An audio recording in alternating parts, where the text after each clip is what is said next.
Kalau gue sih percaya Gen Z ini punya sikap kritis yang lebih kritis daripada generasi-generasi di atasnya.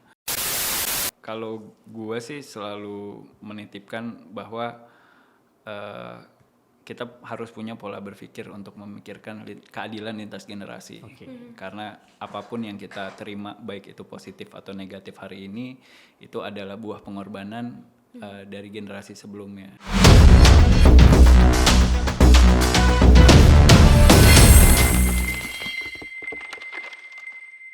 Welcome to Politics. Politics. Balik lagi sama gue Puja. Dan gue Dino, Hari ini kita kedatangan salah satu politikus muda yang luar biasa nih. wakil ketua komisi loh bro. Wakil ketua komisi dan rekam jejaknya nih. Wah, dinamikanya luar biasa nih. Langsung aja kita sambut ya. Kita tanyain langsung deh. Bang Anggara Wicitra Wicitra. Sastro Ami Joyo. Bener ya Bang ya? Bener. So Jojo belakangnya. Pakai J Bang ya? Iya, Ja- ejaan lama. Jangan lama. ya. Kita panggilnya Bang Angga aja. Bang Ara. Ara. Bang Ara. Bang Ara. Nama panggungnya Bang Ara. Bang Ara. Oke. Sehat Bang Ara? Sehat, Din. Halo. Kita Puja. kedatangan Bang Ara di sini. Akhirnya ya. Ya, dengar-dengar nih Bang Ara nih apa ya? Sangat concern sama Karang Taruna di DKI. Apa Ngapain sih, itu Bang? yang Mau membantu ngapain? abang duduk? Enggak ya? Iya. Mau ngapain dengan Karang Gimana, Taruna Bang? gitu Iya. Bang? Apa tuh Bang? Silakan Bang. Iya, kalau gue sih sebenarnya ngelihat dan percaya potensi anak muda itu kalau misalnya diarahkan dengan positif, baik dan benar itu akan berimpact sangat luar biasa. Nah, organisasi Karang Taruna ini kan yang mengampu teman-teman pemuda di wilayah. Nah, selama ini kita lihat memang bantuan pemerintah atau pengembangan kapasitas dari tiap-tiap anggota Karang Taruna itu tidak cukup dikerjakan dengan baik oleh pemerintah. Nah, makanya kita masuk untuk memperbaiki itu agar hasilnya sih harapannya kader-kader Karang Taruna itu punya kompetensi dan siap bersaing ke depannya. Wah, berarti abang join di tahun 2000. Kalau jujur gue dulu waktu kampanye 2019 tuh sama sekali nggak melibatkan teman-teman Karang Taruna. Belum ya Bang ya? Malah belum. Oh, oke. Jadi ketika menjabat sebagai wakil ketua komisi E itu kan salah satunya urusannya dinas sosial. Nah, dinas sosial ini kan adalah ibu dari Karang Taruna. Nah, jadi ketika gue di sana gue lihat ada potensi hal-hal positif yang bisa kita kerjakan, akhirnya kita berkolaborasi. Jadi gue masuk Karang Taruna itu baru 2021 setelah jadi anggota DPRD. Oh, justru setelah jadi anggota DPRD karena salah satu ini juga ya bang, salah Iya. satu apa? Inline Kan lah di gitu ya. di Kesra kan, jadi di ada Kesra, ininya gitu. betul. Wow. Ya, jadi tapi ini apakah yang membuat abang akhirnya masuk ke politik? Sebelum itu background abang apa sih Bang? Oh. Apakah karena itu ada Karang Taruna, anak muda nih kayak butuh wadah, gue harus masuk politik? Atau gimana sih Bang ceritanya itu Bang? Ya gue sih berangkat dari keluarga yang biasa-biasa aja ya. Terus Bisa aja. Humble gitu ya. Loki kalau kan sekarang Loki. mungkin berawal dari ketertarikan gue sama sejarah. Jadi karena gue suka sejarah, akhirnya gue paham bahwa semua keputusan itu yang paling menentukan adalah keputusan politik terhadap seluruh aspek kita, baik itu secara individu atau secara sosial. Yes. Nah, jadi karena kesadaran itu, akhirnya gue merasa banyak perlu hal-hal baik di influence di dunia politik supaya kebijakan-kebijakan atau program-program yang lahir itu lebih pro terhadap kepentingan generasi hari ini gitu, atau generasi yang akan datang. Tapi background abang apa Bang sebelumnya? Apakah pengusaha? Ya gue Keluarga emang kebanyakan berpolitik, ikut politikus, menjadi politikus gitu juga atau bagaimana Bang? jadi kalau keluarga secara total keluarga besar itu sebenarnya kita malah keluarga yang nggak begitu politik. Oh gitu. Jadi dulu kakek buyut gue kan pernah ada di politik. Terus ada Ceritain kejadian. dong bang. Nah boleh tuh Bang. Nanti kan teman-teman pengen tahu juga. Inspirasi buat Gen Z siapa tahu kan?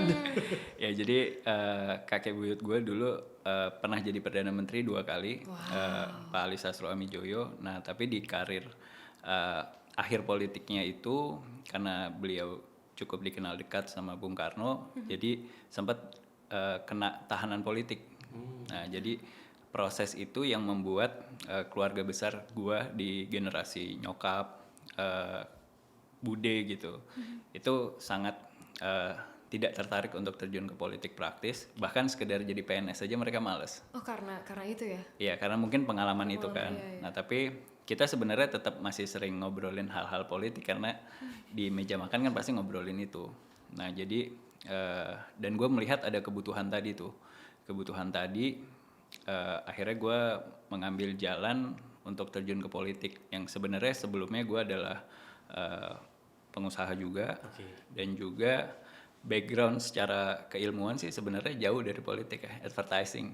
Wow. Oh, tapi politik sekarang kan emang harus Branding penting it's Bang. about Tapi advertising gitu. apapun butuh advertising. Iya sih, bener sih. Iya. Jadi akhirnya relate ke sana, terus ya sampai di sini hari ini gitu. Tapi papa mama dukung ya bang? Maksudnya kayak abang-abang akhirnya terjun ke politik dan aktif jadi wakil ketua komisi gitu. Tapi support kan? Iya support.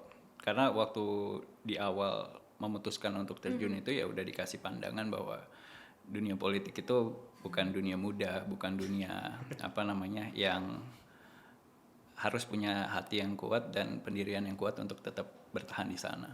Dan nggak boleh baperan ya bang? Nggak boleh. Nggak boleh baperan. Jadi disimpan di rumah aja perasaan.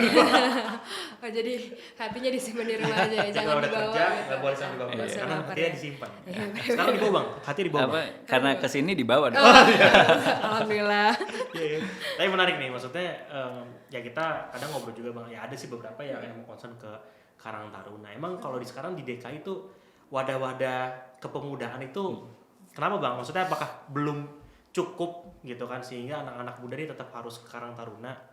Atau ternyata masih ketinggalan jauh nih, makanya harus didorong. Padahal kan kita tahu ya banyak ya KNPI, organisasi kepemudaan, komunitas itu banyak banget. Apa sih bang yang bikin Bang Ara akhirnya coba mendorong ke Karang Taruna? Gitu Kenapa ya. gitu?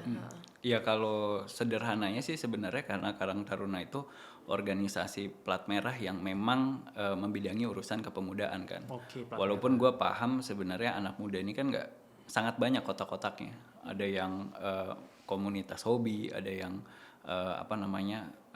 mereka dikumpulkan terhadap isu-isu tertentu gitu. Nah, cuman karena Karang Taruna itu organisasi yang dinaungi oleh pemerintah langsung, jadi memang intervensi pemerintahnya itu sangat kuat di sana gitu. Nah, harapannya sih ya tadi pemerintah itu mengakomodir semua kepentingan dan keperluan anak-anak muda ini yang bernaung dalam kelompok apapun ya. Selama itu positif dan diberikan support yang layak supaya akhirnya ekosistem kepemudaan kita tuh berjalan baik gitu. Oke, udah siap nih. Insya Allah nih bentar lagi jadi Bapak Karang Taruna. Aduh ampun. Bang, tapi Puja penasaran deh, soal abang kan jadi wakil ketua komisi E ya di bidang pemberdayaan perempuan, pendidikan, kesejahteraan masyarakat. Nah, tapi kenapa ya Bang DKI Jakarta tuh masih jadi provinsi yang paling banyak angka anak putus sekolah SD-nya? Apakah karena sosialisasi keluarga yang belum terdeliver dengan baik, misalkan seorang dari orang tuanya, atau memang karena alasan apa sih Bang seperti itu? Selama gue menjabat sih yang gue pelajari adalah barrier orang mau sekolah itu ada banyak variabelnya. Iya betul. Tapi makanya yang sekarang itu sedang kita perjuangkan, kita tuh mau membuat paket kebijakan di mana sekolah baik itu dari PAUD, SD, SMP, SMA, SMK, baik negeri atau swasta itu kita gratiskan. Wow. Supaya barrier orang masuk untuk sekolah itu terkait biaya tuh nggak ada. Betul. Nah, nanti kita akan lihat lagi kan evaluasi lainnya apa. Tapi kalau misalnya dari SD itu kan sebenarnya harusnya anak-anak nggak ada masalah untuk bisa masuk sekolah. Betul. Kecuali ketika dia usianya beranjak dewasa, mungkin ada kebutuhan secara ekonomi dipekerjakan dalam tanda kutip ya untuk membantu keuangan keluarga. Iya. Nah, tapi sebenarnya yang benar-benar mau kita tuntaskan tuh permasalahan terkait pembiayaan sekolah. Karena kalau hari ini kan teman-teman lihat di DKI Jakarta itu tiap tahun kita pasti masalah terkait PPDB. Betul. Karena ya itu tadi baik dari kelompok menengah atau menengah ke bawah secara ekonomi semuanya tuh rebutan mau sekolah negeri. Kalau ditanya alasannya apa, semuanya kompak menjawab karena gratis. Yeah. Nah, makanya berdasar permasalahan itu kita rasa barrier utama terkait pembiayaannya harus kita tuntaskan, kita selesaikan. Makanya nanti harapannya kalau terpilih lagi di pemilu berikutnya kita akan maju lagi Bang ya? Maju lagi nih. Maju lagi dong. Dari partai Amanat nasional. Wah. Anthemnya dulu dong, anthemnya dulu. Nggak boleh kampanye. Belum boleh bang, sama kayak gini. Nanti dulu ngomong. Tahan. Iya. Gue juga mau nyanyi tapi takut ditegur Bawaslu nanti. Waduh. Iya. Lagi sering ditegur soalnya bang. Iya. Oke, jadi berarti SD sampai maju lagi. SMA mau digratiskan tuh ya bang? Berarti Iya. 12 tahun gratis tuh ya, memang sih. Karena semakin, karena gue orang yang percaya bahwa menyelesaikan permasalahan sebuah kota tuh kita memperbaiki manusianya. betul, SDM-nya Manusianya justru. itu Iya. cara paling ampuh dan optimal untuk memperbaiki, nggak ada lain selain sektor pendidikan. Betul. Jadi menurut gua hari ini kita belanja bantuan sosial KJP itu sekitar 3,5 triliun. Nah kalau udah kita hitung-hitung lagi, kita cuma butuh sekitar 3 triliun tambahan untuk menggratiskan tadi. Jadi semua anak yang ada di Dapodik, data peserta didik itu dari PAUD sampai SMA SMK itu kita bisa berikan pembiayaan. yes. Gitu. Harapannya apa? Harapannya ketika manusianya ini terpapar dengan edukasi yang baik, ya nanti keluar generasi-generasi yang siap saing gitu. Betul. Setuju. Ini juga sih bang, ngomongin pemberdayaan perempuan. Aku selalu percaya ketika negara membantu perempuan, artinya negara membantu masyarakat secara seutuhnya kan bang. Begitu besar peranan-peranan ibu gitu. Nah kalau ngomongin di Jakarta, since kita tahu tuh bang, kemarin di internet dibahas Indonesia is the third biggest of the fatherless country. Jadi banyak kehilangan sosok ayah, banyak ibu-ibu pekerja yang misalkan ibunya menjadi tukang cuci tapi anaknya 5. Nah itu gimana tuh bang? Apa program di DKI Jakarta yang mengarahkan untuk mensosialisasikan Ibu-ibu tadi, keterlibatan perempuan ibu-ibu tadi. gitu ya, peranan ibu gitu. Iya, jadi kita ada beberapa program pemberdayaan khususnya yang menyasar di urusan ekonomi Betul. keluarga ya. Karena tadi seperti yang disampaikan Jasmine, itu jadi prioritas permasalahan yang memang harus dituntaskan. Nah, gue juga sangat setuju tadi bahwa peran perempuan itu sangat penting. Yeah. Nah, cuman yang jadi PR adalah sebenarnya perjuangan isu perempuan itu tidak hanya milik kaum perempuan. Betul. Maksudnya politisi-politisi laki-lakinya juga harus memperjuangkan. Yes, exactly. Nah, tapi untuk bisa memperjuangkan, syaratnya adalah harus tahu masalahnya apa. Benar. Jadi bukan tentang siapa bicara baik tentang isu perempuan, tapi siapa yang tahu dan paham isu perempuan apa dan masalah mana yang mau dituntaskan. Gitu. Nah, itu tadi memang di Jakarta masih cukup banyak PR tuh terkait pemberdayaan perempuan khususnya di sektor ekonomi, karena banyak perempuan-perempuan di Jakarta itu yang menjadi tulang punggung keluarga. Banyak banget bang, iya.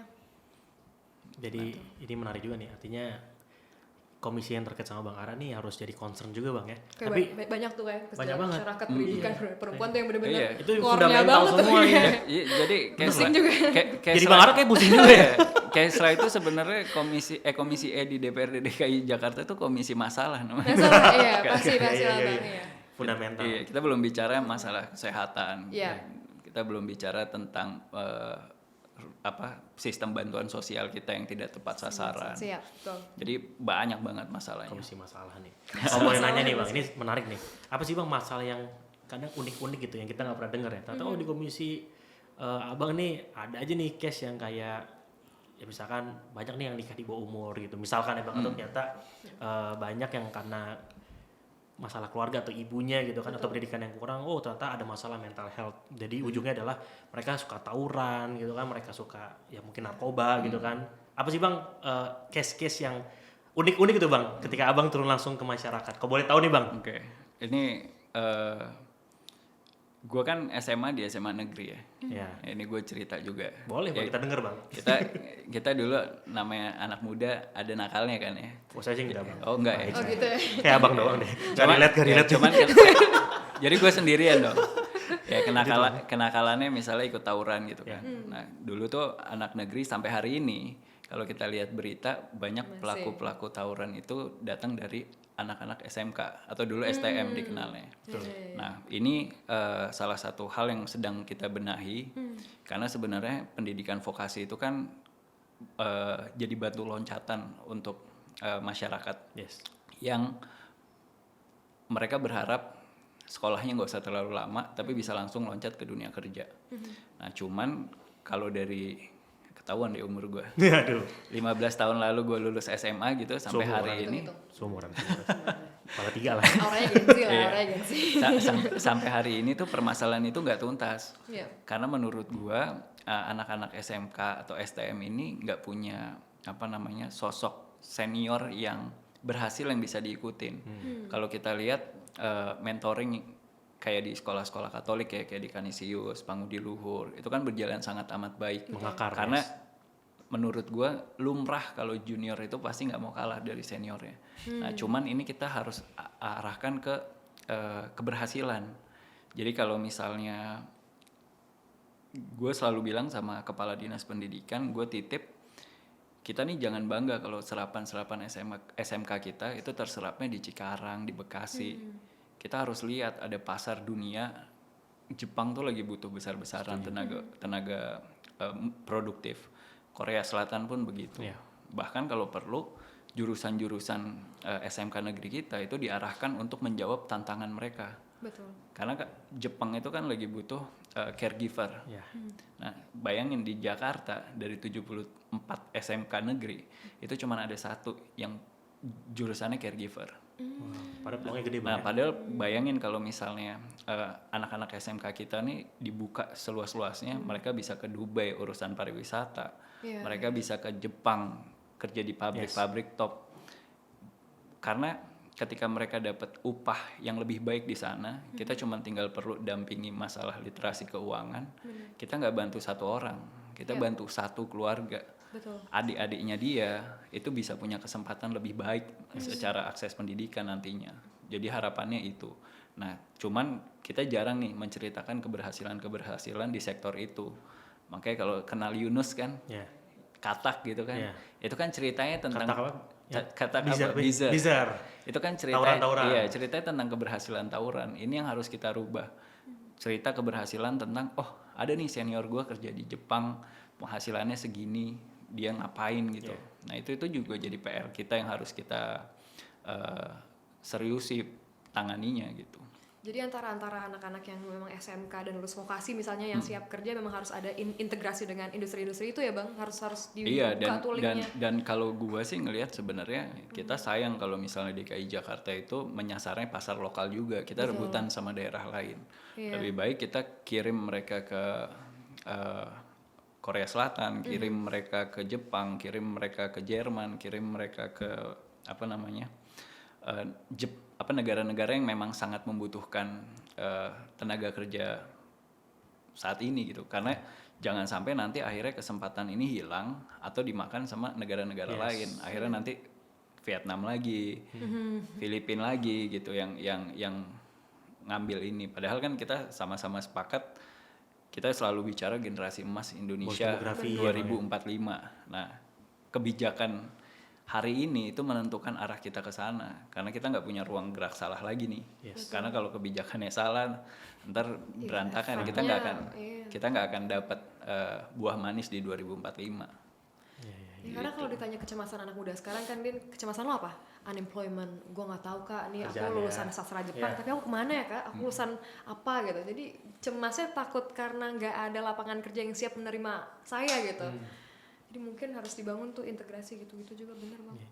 Jadi memang aduh ini komisi banyak masalah nih ya. Pusing ya. Tapi peran keluarga gimana Bang? Lihat Abang nih kompleks sekali tadi kan, walaupun kita tahu opportunity sangat besar, tapi emang nggak gampang karena ya masalah basic tadi kan. Masih ada missing link tuh di situ. Nah, keluarga gimana Bang? Maksudnya melihat Abang nih, kita lihat capek banget nih anak, apa di support atau peran keluarga buat menurut Abang tuh gimana sih Bang? Alhamdulillah di sih karir Abang sekarang? kalau gue merasa keluarga gue sangat suportif dan itu jadi hal yang paling esensial dalam menjalani proses ini karena kalau misalnya lingkaran terdekatnya itu nggak support kan pasti akan berat gitu. Setuju. Karena gue keluar rumah aja udah ada masalah gitu. Iya bener. Nah, jadi apalagi ke kantor, makin deket kantor makin Makin banyak ruwet. masalah. Ya makanya peran keluarga itu sangat-sangat amat penting, supporting system kita gitu. Apalagi buat anak-anak muda yang mau politik, pastikan kalian punya supporting system terbaik. Ya karena kalau nggak kita yang kena mental health. Jadi bukan Iya. bukan masyarakat tapi anggota dewan yang Begitu udah turun, saya ada masalah ini, Bu, tapi saya juga kena masalah. Iya kayak misalnya kalau kita bicara mental health, Itu baru Ini masuk ke skup komisi abang juga bang? iya, Oh, masuk kesehatan. iya. Oh, gimana tuh, Itu, Bang? baru 2-3 tahun ke belakang ini aja karena kita waktu itu juga mengkritik di RPJMD-nya gubernur sebelumnya tuh nggak ada program yang benar-benar spesifik berbicara tentang mental health. Karena kalau kita bilang puskesmas di kelurahan dan di kecamatan itu nggak semuanya punya poli jiwa. Nah padahal ya seperti kita tahu kan kalau misalnya orang batuk, flu ketahuan nih gejalanya. Tapi kalau misalnya mental health kan kita nggak pernah tahu. Nah itu perlu jadi PR dan sekarang kita udah berhasil bikin screening buat anak-anak SMA di sekolah-sekolah negeri. Nah, karena kita lihat di jenjang usia itu kan mereka mungkin lagi baru ketemu masalah dalam hidupnya kan. Nah itu perlu ada screening dan pendampingan harapannya nantinya. Bener. Soalnya kalau kita lihat kasus-kasus belakangan ini bang kan banyak kalau abang tahu juga yang 15 tahun loncat dari itu dan katanya juga aku lihat dari survei Indonesia Mental Health Adolescents kalau nggak salah itu pasca pandemi peningkatannya makin kenceng banget bang kayak sekitar 30% dan kebanyakan itu anak-anak usia 15 tahun ke bawah dan 18 tahun ke bawah dan itu jadi concern buat kita juga ya kita menanggapi Indonesia Dan 2030 kita di 45. di DPRD juga sangat concern terhadap hal itu karena kemarin dengan sistem pembelajaran jarak jauh yang hampir 2 tahun itu Bener. kita lihat itu sangat berefek kepada siswa sebenarnya. Gurunya juga bermasalah untuk tanggap mengikuti alur pembelajaran jarak jauh itu, tapi yang paling sangat terdampak tuh siswa.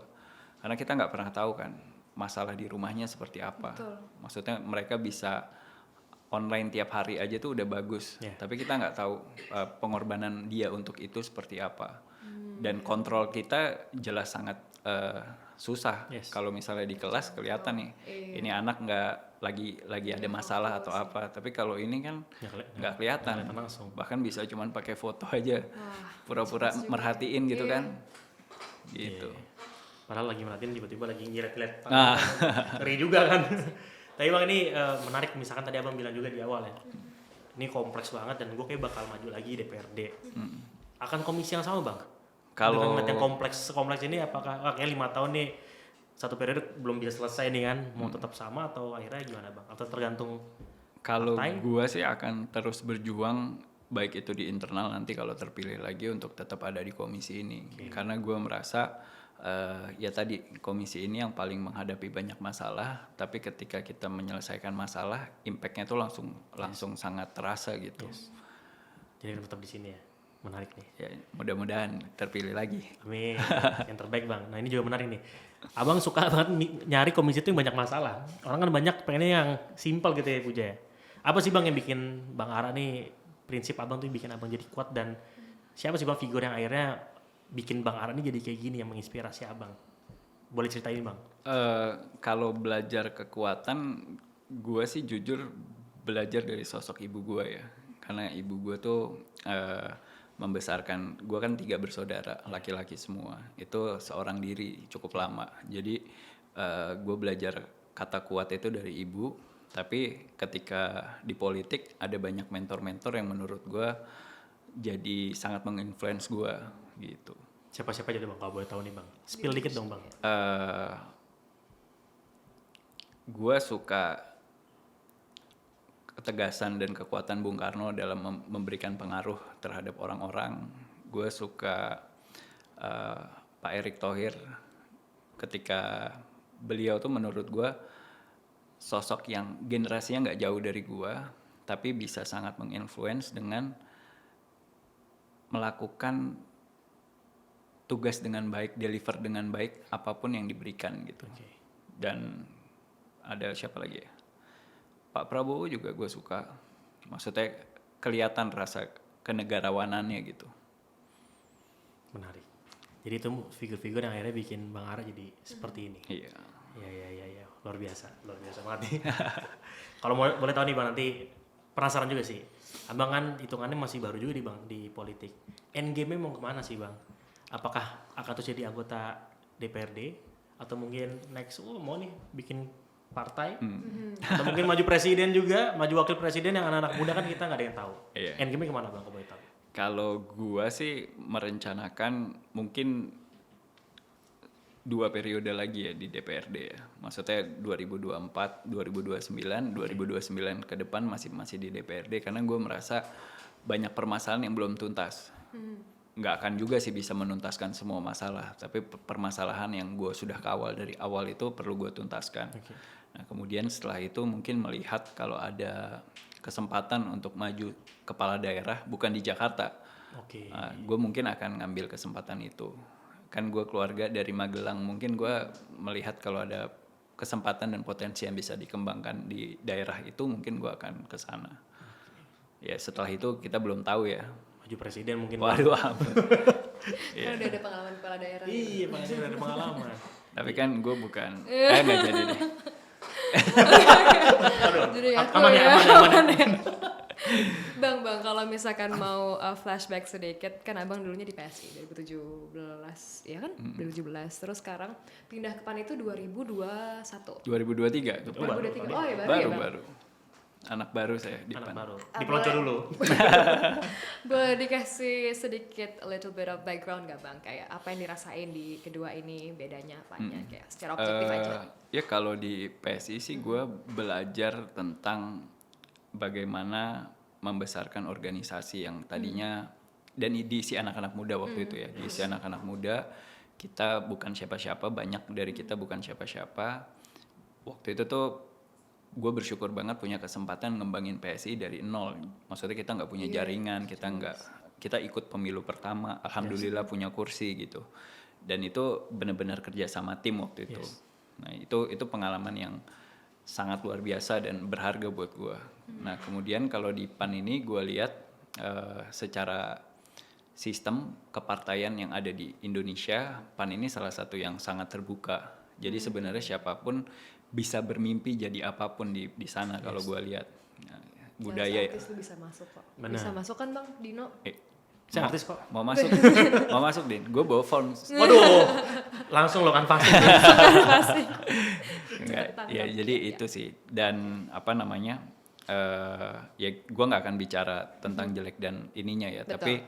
Tapi menurut gue partai sebelumnya itu punya sangat amat jasa membentuk gue sampai hari ini. Besar ya. Dan gue melihat opportunity yang lebih besar di PAN untuk memperjuangkan ya tadi nilai-nilai yang gue percaya untuk dan program-program yang gue percaya untuk bisa menyelesaikan beberapa permasalahan di masyarakat kita. Berarti 2017 PSI itu 8 kursi ya bang di DPRD ya? Di DKI itu kita DKI, 2019 dapat 8 kursi. 8 ya? Oh. Jumlah suaranya total 400.000, lumayan. Iyalah untuk Buat partai partai baru. baru dahsyat. Ya ini menarik nih. Ya kan. Boleh dong bang kasih semangat gitu kan, pesan buat teman-teman yang mungkin ya bukan background siapa-siapa tapi punya semangat, punya prinsip. Semoga bisa kayak Bang Ara juga gitu kan. Boleh dong bang kasih pesan dan semangat buat teman-teman anak muda khususnya Gen Z nih bang. Silakan Siap. bang. Kalau gue sih selalu menitipkan bahwa kita harus punya pola berpikir untuk memikirkan keadilan lintas generasi. Karena apapun yang kita terima, baik itu positif atau negatif hari ini, itu adalah buah pengorbanan dari generasi sebelumnya. Dan harapannya kita, generasi Gen Z pun juga punya dasar pemikiran itu, karena kita kan hidup, usia manusia bisa dihitung kan. Nah tapi kan negara ini kan harus panjang gitu. Betul. Nah jadi teman-teman Gen Z yang punya keresahan tetap dirawat keresahannya, tapi disalurkan untuk mencari solusi ke jalan yang benar. Nah menurut gue politik adalah salah satu jalan yang benar untuk ketika kita berbicara mau melakukan perubahan, yang perubahannya secara sistemik, yang secara besar impact-nya. Gitu. Kalau pesan-pesan untuk teman-teman Gen Z dan milenial yang mencakup 56% ya bang, hampir 60, menyambut kontestasi politik di 2024, harus gimana untuk berpikir objektif dan memilih pasangan yang baik menurut mereka? Kalau gue sih percaya Gen Z ini punya sikap kritis yang lebih kritis daripada generasi-generasi di atasnya. Jadi nggak apa-apa rawat kekritisan itu, kalian benar-benar pilih orang atau partai yang benar-benar mewakili keresahan kalian, kekhawatiran kalian terkait tadi misalnya mental health, terkait tadi misalnya perlindungan perempuan atau pendidikan. Cari orang-orang atau organisasi politik yang memang visi misinya jelas ke arah sana gitu. Jadi kalian punya daya kritis, punya akses informasi yang sangat terbuka lebar, ya pergunakan itu untuk memilih orang-orang yang berkualitas supaya kebijakan yang nantinya lahir juga kebijakan-kebijakan yang berkualitas. Wah. Luar biasa, jadi harus kritis, dilihat visi misinya ya dari beberapa calon, harus objektif, lihat backgroundnya. Jadi disaring dulu baru di-sharing. Disaring dulu, di-sharing. Oke. Iya, luar biasa banget ya. Terima kasih Bang Ara, ini luar biasa banget ini Kuliah insight-nya. umum aku. Iya, kita langsung wah ternyata kita anak muda bisa pakai Bang Ara kalau Bisa. emang- Wah, sangat bisa. Bahkan bisa ya, Bang, ya. gue percaya generasi di bawah kita itu harus capaiannya lebih tinggi dari Setuju, generasi setuju, kita. Bang, setuju, Bang. Jadi, nah masalahnya adalah mempersiapkan regenerasi itu jadi proses yang sangat penting. Oke, Luar biasa. that's politics. Thank you so much Bang Ara. Thank you, Bang Ara. Sama-sama Sharing-sharing Dino, kesini. sama-sama Jasmine, sama-sama nanti- teman-teman politics. Di lain kesempatan kita bisa ngobrol-ngobrol lagi. Harus. Siap. Oke, gue Puja. Dan gue Dino. See you in another video. See you.